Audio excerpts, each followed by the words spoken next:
Hello, कैसे हो बच्चों? आप सब ठीक होंगे। पहले मैंने आपको दूसरा चैप्टर करवाया था, लेकिन सिलेबस चेंज हो गया, उसमें कुछ चीज़ें ऐड हो गई हैं और कुछ डिलीट हो गई हैं। तो इसलिए आज हम दूसरा चैप्टर दोबारा से ही शुरू करते हैं। चैप्टर का नाम है दो ध्रुवीयता का अंत। परिचय, जैसे हम इस चैप्टर में क्या क्या पढ़ेंगे वो आपको बताते हैं। सोवियत संघ का विघटन, एक ध्रुवीय विश्व, न्यू कंटेंट जो हमारे जुड़े हैं वो है मध्य पूर्व संकट, अफगानिस्तान खाड़ी युद्ध। चौथा, लोकतंत्र राजनीति व लोकतांत्रिकरण यानी संघर्ष और तनाव। पांचवा जो हमारा इसमें जुड़ा है CIS और 21वीं सदी। छठा इसमें हमारा जुड़ा है अरब स्प्रिंग। अब ये हम इस चैप्टर को पढ़ते हैं कि ये कैसे शुरुआत हुई। सबसे पहले सोवियत संघ के विघटन के कारण। पिछली वीडियो में मैंने आपको ये समझा दिया था सोवियत संघ का विघटन कैसे हुआ था, सोवियत संघ कैसे खत्म हुआ था। फिर भी छोटा सा आपको मैं समझा देती हूँ। सोवियत संघ की राजनीतिक आर्थिक व्यवस्था कमजोर हो गई थी। साम्यवादी व्यवस्था को अपनाया था पूंजीवाद के खिलाफ, तो वो धीरे धीरे कमज़ोर होती जा रही थी। दूसरा था जनता में असंतोष, लोगों को सुविधाएं नहीं मिल रही थी, रहन सहन खान पान सब तरीके का नहीं था, नौकरशाही का दबदबा बढ़ता जा रहा था, तो लोगों ने धीरे धीरे असंतोष दिखाना शुरू कर दिया। अगला जर्मनी का एकीकरण। आपको याद होगा बर्लिन की दीवार जो 1961 में गिराई गई थी और 28 वर्षों के बाद दोबारा से उसे तोड़कर पूरे जर्मनी को एक कर दिया गया। इसे देखकर भी सोवियत संघ के लोगों को अपने अपने अलग अलग स्वतंत्र राज्यों को बनाने की मांग उठने लगी थी। अगला है पश्चिमी देशों के प्रति जागरूकता। जो आपको पता है मीडिया के थ्रू और जनसंपर्क से लोग एक दूसरे देशों में जाने लगे, वहाँ के रहन सहन, वहाँ के लोगों की सुविधाओं को देखकर उनके प्रति भी एक विद्रोह की भावना शुरू हो गई थी। सबसे जो मेन कारण था भ्रष्टाचार, वो आप जानते हैं कि देश में भ्रष्टाचार फैल गया था। अब सोवियत संघ के विघटन के बाद क्या हुआ? दो ध्रुवीय विश्व था, अब क्या बन गया? एक ध्रुवीय। अब एक महाशक्ति कौन रह गई थी? अमेरिका। एक महाशक्ति कौन रह गई थी? अमेरिका। ठीक है। अब अमेरिकी वर्चस्व की शुरुआत हो गई। कैसे शुरुआत हुई? सैन्य तरीके से, सांस्कृतिक तरीके से और आर्थिक तरीके से। अब वर्चस्व का मतलब क्या होता है कि अपना कब्जा दिखाना, दबदबा दिखाना, अपना प्रभाव दिखाना दूसरे देशों में।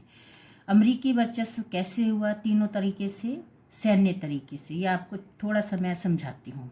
इराक पर हमला किया 1990 में, यूगोस्लाविया में सैन्य कार्रवाई की थी, अलकायदा के ठिकानों पर क्रूज मिसाइल हमले किए थे बिना UNO की अनुमति के।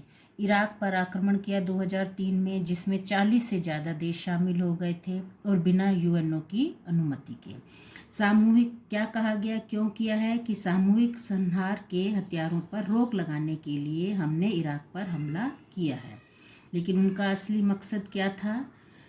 इराक पर तेल भंडार सबसे ज़्यादा है, उन तेल भंडारों पर कब्जा करने के लिए, उन पर नियंत्रण रखने के लिए और इराक में अपनी मनपसंद की सरकार को बनाने के लिए।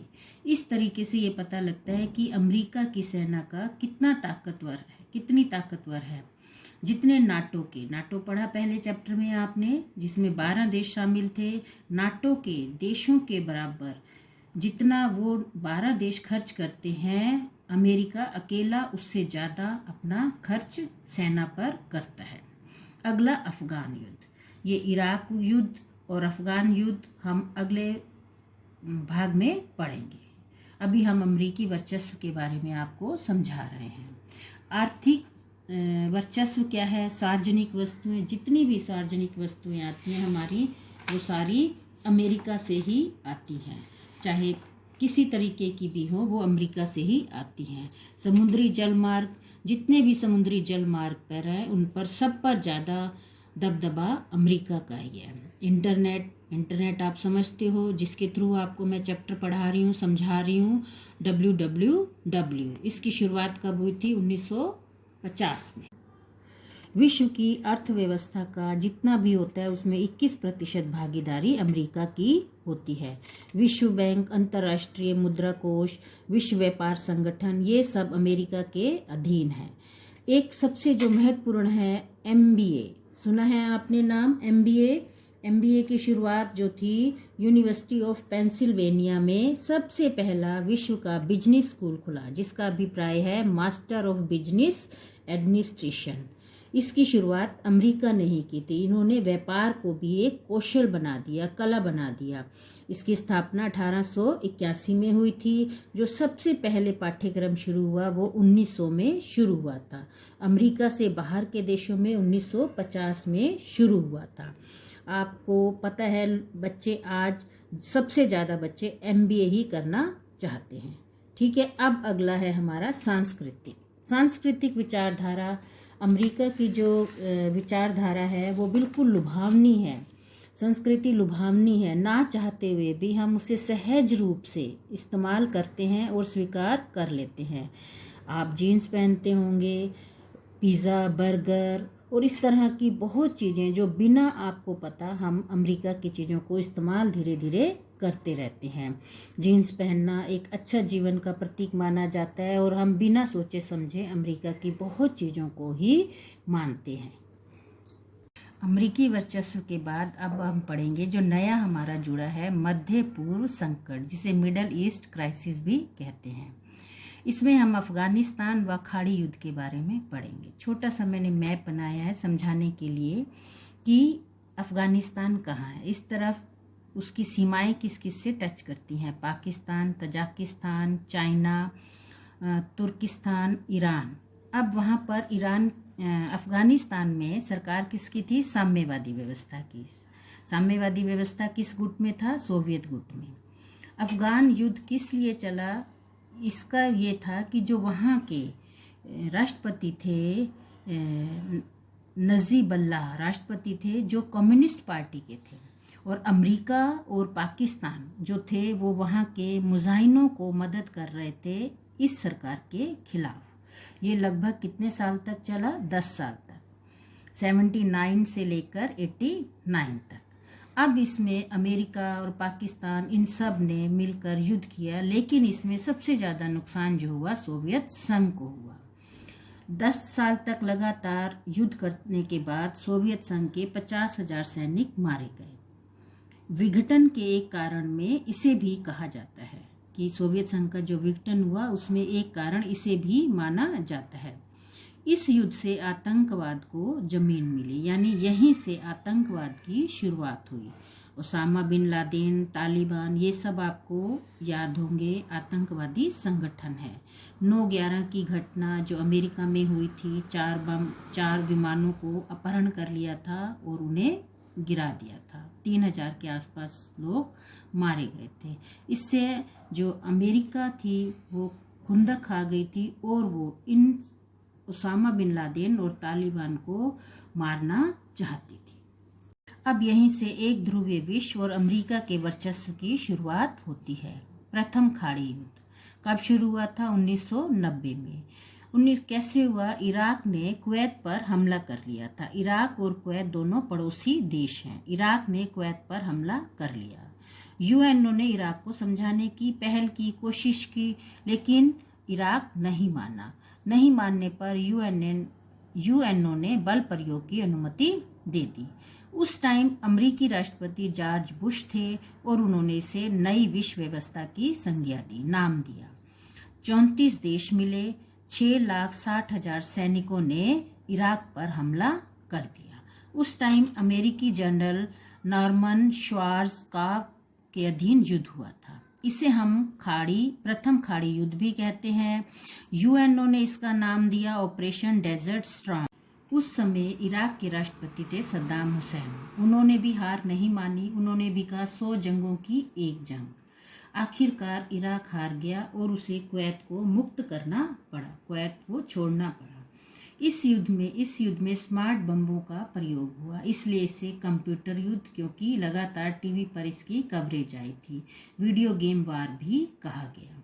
अब अगला है हमारा गल्फ वार। ये कब शुरू हुआ? 19 मार्च 2003 को। छोटा सा मैं आपको इराक का मैप दिखाती हूँ। ये कुवैत है, उसका पड़ोसी देश, ईरान, टर्की और सीरिया। ये इराक का एक मैप बनाया है।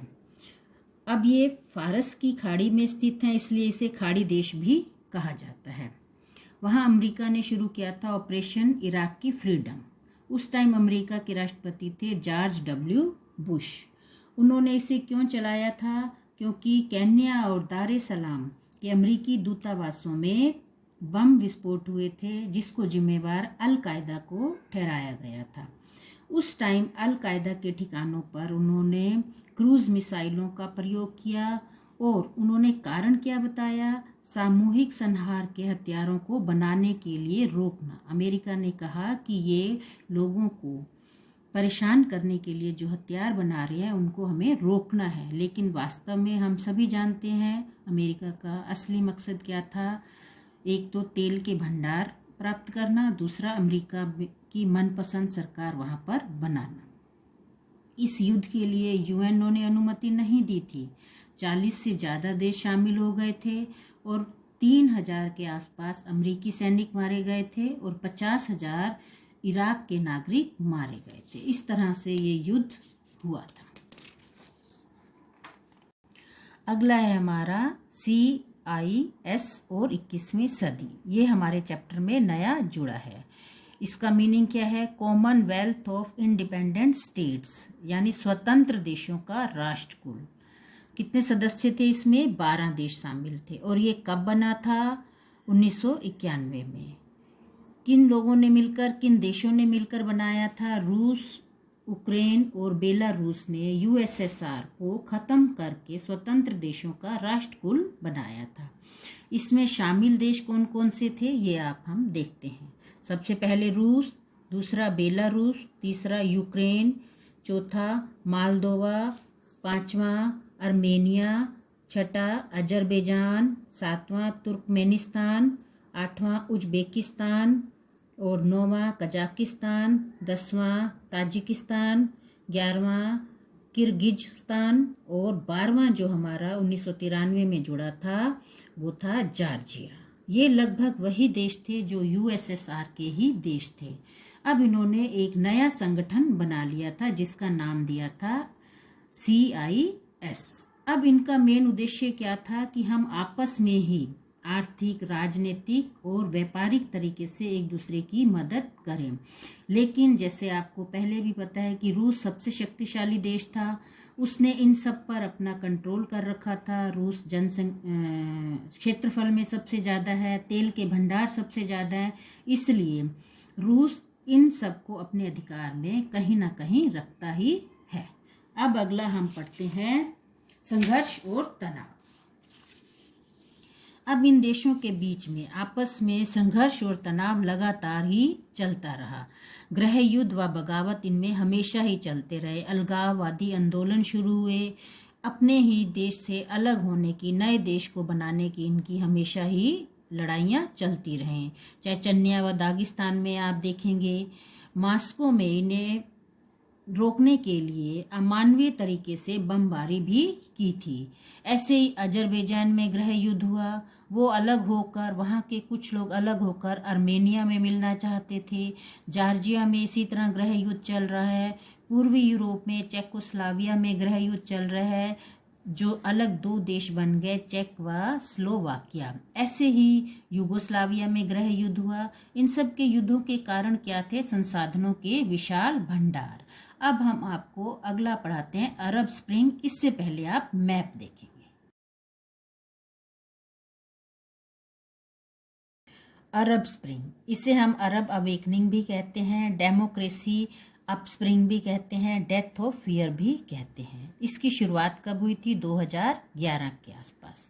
और ये कहाँ शुरू हुई थी? मिडल ईस्ट और नॉर्थ अफ्रीका। मैंने मैप में आपको दिखाया है कहाँ कहाँ ये शुरू हुआ था। इसको हम मीना नाम से भी याद कर सकते हैं, मिडल ईस्ट नॉर्थ अफ्रीका। अब इसकी सबसे पहले शुरुआत कहाँ हुई थी? टूनिशिया, जो अफ्रीका का एक छोटा सा देश है। क्यों शुरुआत हुई थी? वहाँ के लोग जो थे सरकार के खिलाफ थे, लोगों का विद्रोह फैला हुआ था। इनका उद्देश्य क्या था? इसको करने का उद्देश्य था लोगों को सरकार से आज़ादी चाहिए थी। वहाँ तानाशाही थी, तानाशाही को ख़त्म करना चाहते थे। जैसे आपको पता है 1857 में भारत अंग्रेजों से छुटकारा पाने के लिए क्रांति हुई थी। उसी तरह से ये लोग भी तानाशाह से छुटकारा पाने के लिए आज़ादी चाहते थे। लोगों में लोकतंत्र की भावना पैदा हो रही थी। उनको भी ये था कि हमें भी मानव अधिकार मिले, राजनीतिक भ्रष्टाचार खत्म हो। भ्रष्टाचार वहाँ बहुत ज़्यादा था, बेरोजगारी खत्म हो। बेरोजगारी भी वहाँ सबसे ज़्यादा थी। तात्कालिक कारण क्या था? वहाँ वर्तमान सरकार को हटाना चाहते थे। क्यों हटाना चाहते थे? क्योंकि वहाँ तानाशाही थी, मानव अधिकारों का उल्लंघन होता था, लोगों को कोई अधिकार नहीं मिले हुए थे, बेरोजगारी सबसे ज़्यादा थी, भ्रष्टाचार सरकारी विभागों में हद से ज़्यादा था, लोग परेशान थे, नागरिकों में आक्रोश था। आक्रोश किसके द्वारा? मीडिया के द्वारा। वे दूसरे देशों के बारे में सुनने लगे, समझने लगे और उन्होंने आंदोलन शुरू कर दिए थे। अब वहाँ के जो राष्ट्रपति थे वो थे बेल अली, जो 1887 से टूनिशिया के राष्ट्रपति बने हुए थे, और मुबारक जो थे 1980 से मिस्र के बने हुए थे। अब वहाँ पर तात्कालिक कारण क्या हुआ था? टूनिशिया में एक सब्जी बेचने वाला जिसका नाम मोहम्मद बाऊजीजी था, उसने भ्रष्टाचार से तंग आकर आत्महत्या कर ली थी। 17 दिसंबर 2010 को वह जल गया था और 18 दिसंबर को उसकी मृत्यु हो गई थी। इस घटना का प्रभाव पूरे टूनिशिया पर पड़ा। आपको पता है, एक जरा सी तीली जलाने पर पूरे घर में आग लग जाती है, वही यहीं पर हुआ। यहाँ पर भी एक टूनिशिया में एक व्यक्ति की आत्महत्या के कारण पूरे मिडल ईस्ट में और नॉर्थ अफ्रीका में एक क्रांति की लहर दौड़ गई। अब इसका प्रभाव क्या हुआ कि एक महीने बाद राष्ट्रपति बेल अली ने इस्तीफा दे दिया, जो लगभग 23 साल से राज कर चुके थे। वहां पर चुनाव हुए और लोकतंत्र स्थापित हुआ। अब इस कारण से, इस घटना से कौन कौन से देश प्रभावित हुए थे? वो बाकी देश जो है अरब स्प्रिंग में धीरे धीरे फैलता चला गया। लीबिया, अल्जीरिया, मोरक्को जैसे देशों में विद्रोह फैल गया। सीरिया, यमन, जॉर्डन, मिस्र, बिहान, लेबनान, इन सब में धीरे धीरे लोगों के अंदर लोकतंत्र की भावना बढ़ने लगी और अपने नेताओं के खिलाफ विद्रोह बढ़ना शुरू हो। लीबिया में मुअम्मर गद्दाफी 67 से लगभग 43 वर्ष तक राज किया।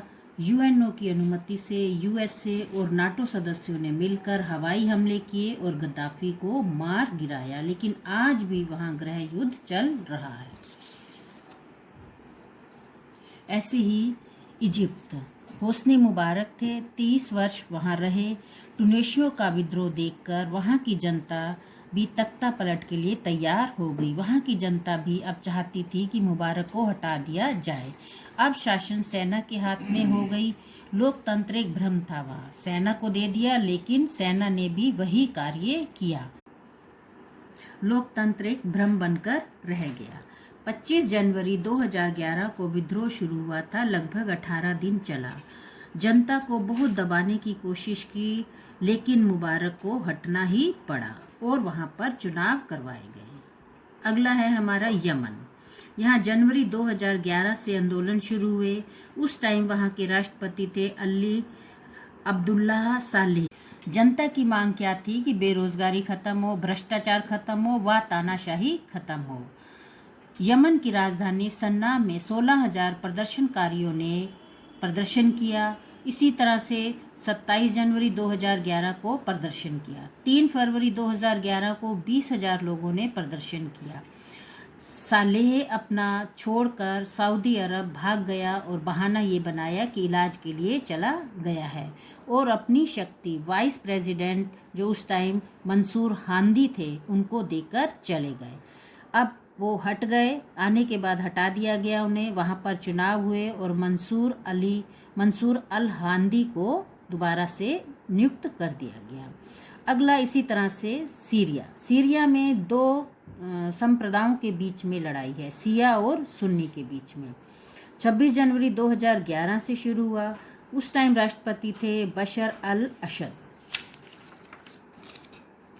अब सिया को मानने वाले देश कौन थे? ईरान, इराक और जो सीरिया के पक्ष में थे। और जो पक्ष में नहीं थे, जो सुन्नी को मानते थे, टर्की, इजराइल, अमेरिका भी उनके साथ हो गया और सऊदी अरब, इन सब ने मिलकर 26 जनवरी 2011 को युद्ध किया।